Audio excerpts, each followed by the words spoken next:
Hi everybody, Adam Steele here, and this is an update to the Waves video that I put out a couple of days ago. You guys are not happy.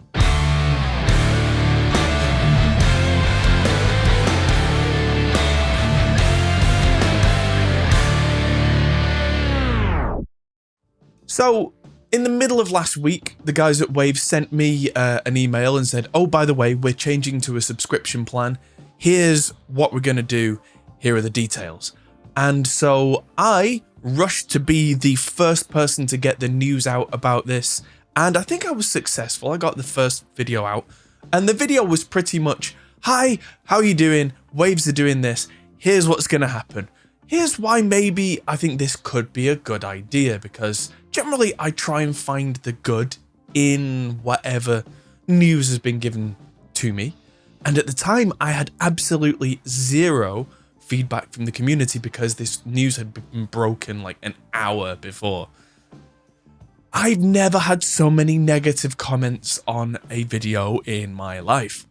And it turns out there are some very good reasons for that, and hopefully we'll see some change. So let's dive into what's happened now.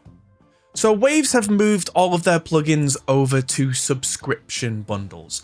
And when I looked at that, my thought was, well, Slate have done subscription, Plugin Alliance have done subscription, Avid have done subscription, everybody's going that way.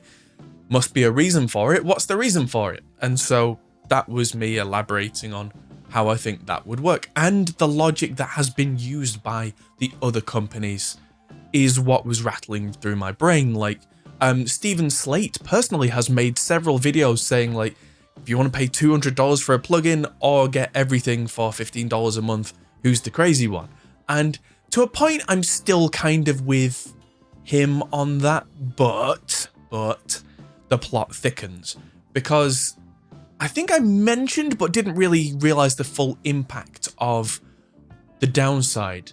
The downside being that they're no longer selling perpetual licenses at all. Which means that now you can't just go out and buy a single Waves plugin and be done with it. And that, I mean, as a business model, if I was them, I probably wouldn't want people buying a single plugin when I could buy subscriptions. But that's just from a business perspective. Remember, businesses, corporations are not your friend. They are there to make money.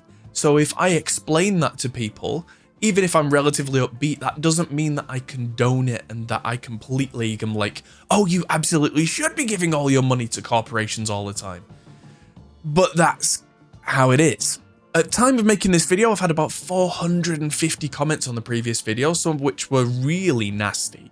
So I did remove a few comments where people were just attacking me personally, because that is just not on. I'm essentially in this capacity being a news reporter and telling you what's happening. There's no need to be absolutely horrible at me. As other people have said, treat this channel like you'd come into my house. If you disagree with me on something, that is absolutely fine. You are well within your rights to voice disagreement, but if you start getting nasty, out you go. So there you go. That's why a few comments have been removed, but most of them, with people completely disagreeing with the situation, are there for all to see, because that seems to be the general consensus.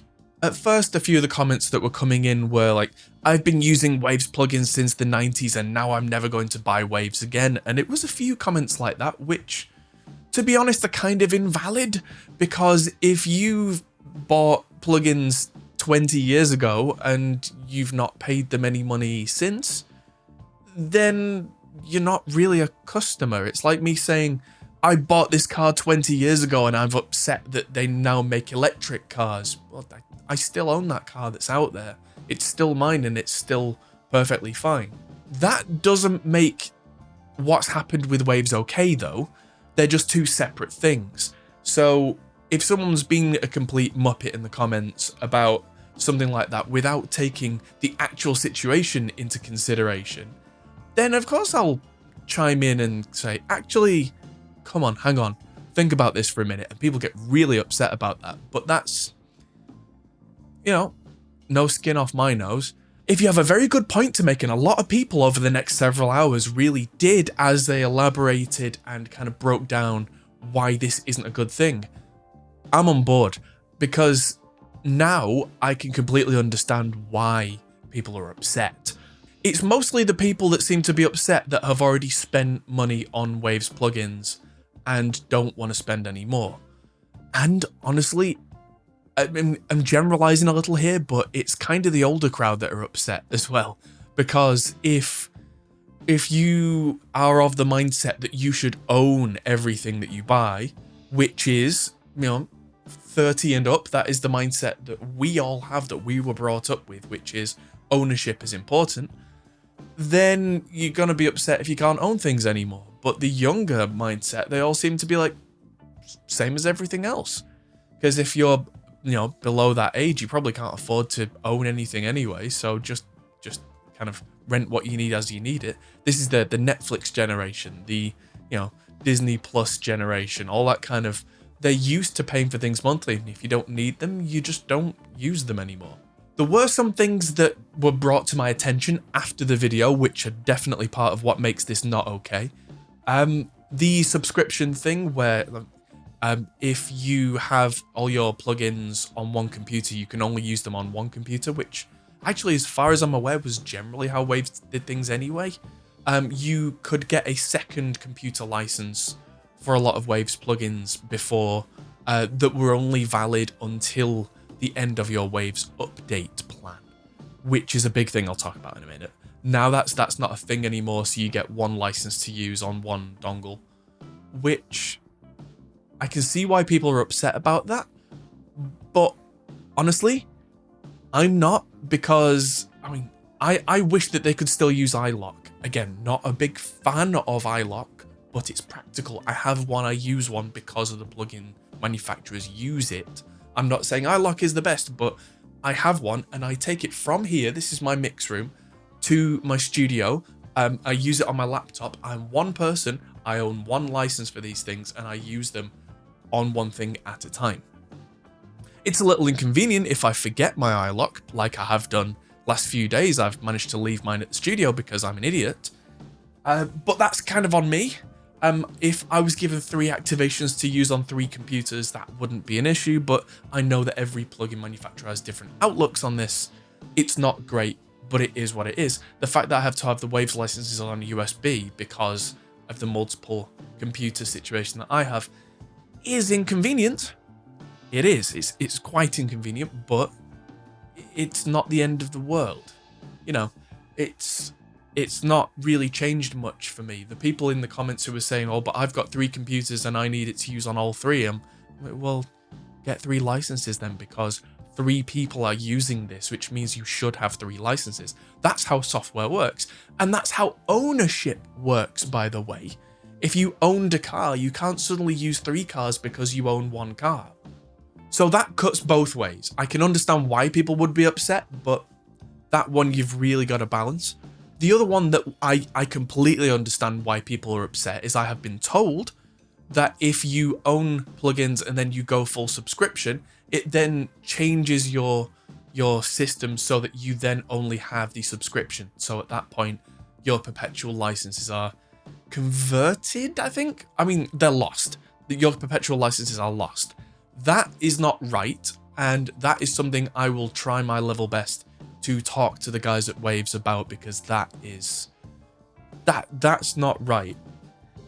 People who are upset that someone can have a subscription, but they're like, but I bought my licenses, that's a separate thing, because you do still own your perpetual licenses, and nobody's taking that away from you. But if you go to the subscription model and your perpetual licenses then disappear, that isn't right.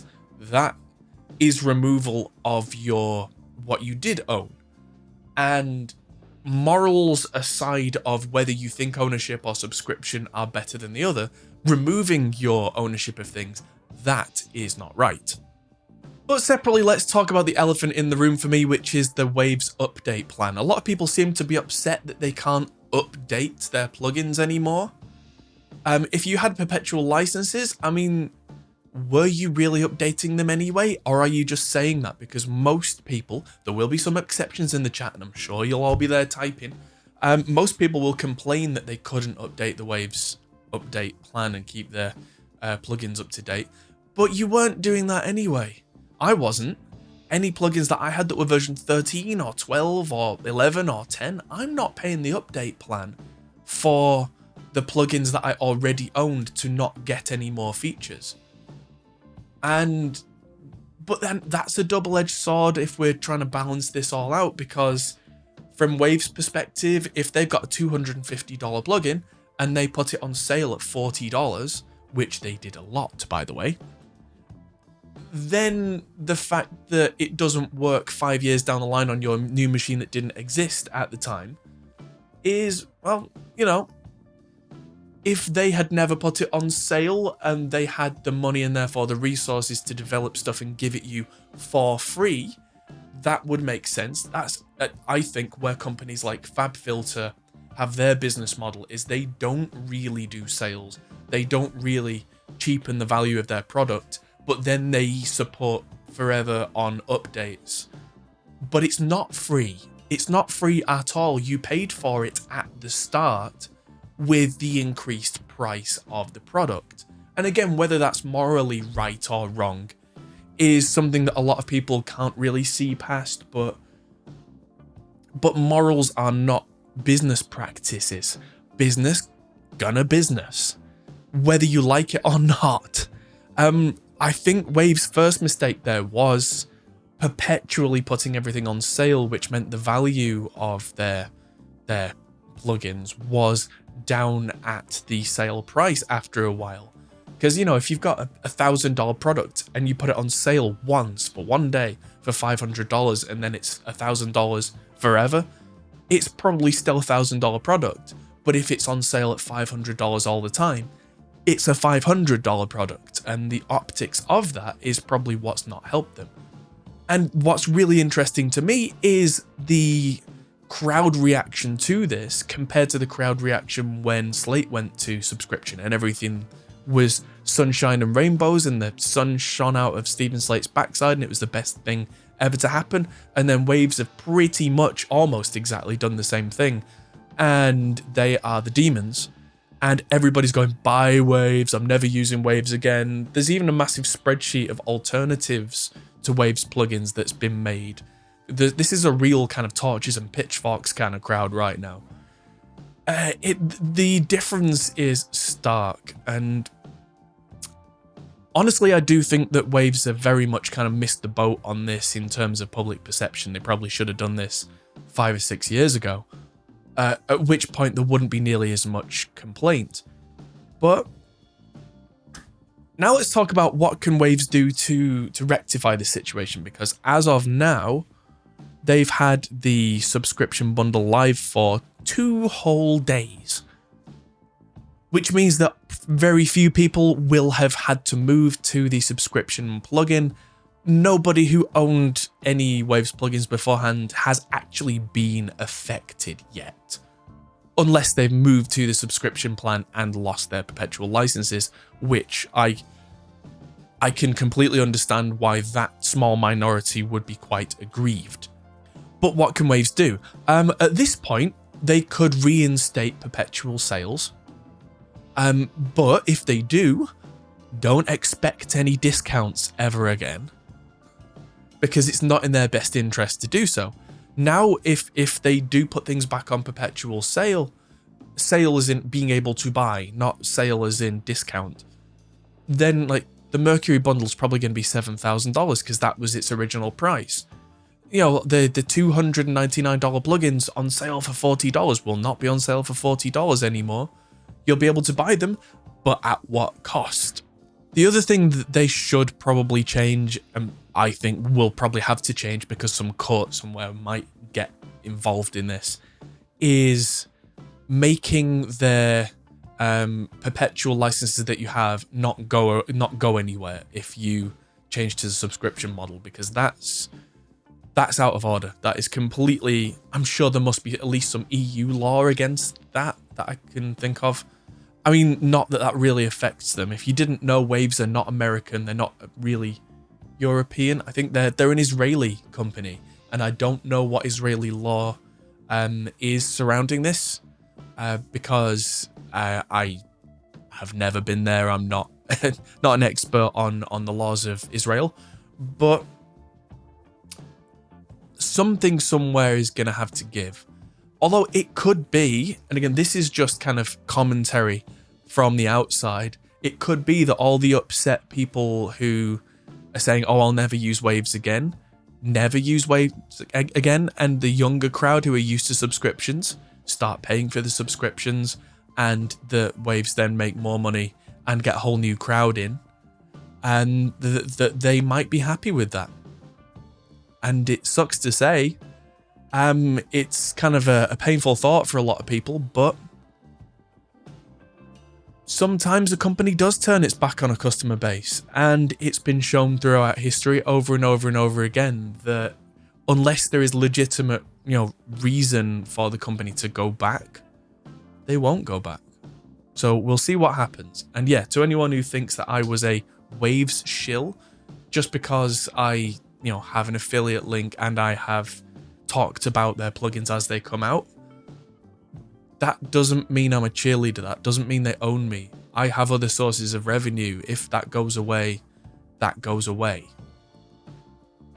So yeah, I am not, like flag in the sand for anybody, actually. I'm fiercely independent, and if companies do me wrong, then you'll hear about it. There have been companies in the past that have done me wrong, and I've either stopped using their plugins or I've just, not made the video they wanted me to make. I stand by my convictions. So the reaction from this has definitely put a sour taste in my mouth, and hopefully something gets fixed. Talking about alternate streams of revenue, if you found this video useful and interesting, we do have a Patreon that helps us to carry on making videos fiercely independently. And thank you to everybody on Patreon. You really do help us to do this without being beholden to any of the other companies. And thank you everybody for watching. I hope you've enjoyed this, and I'll see you in the next video. Goodbye.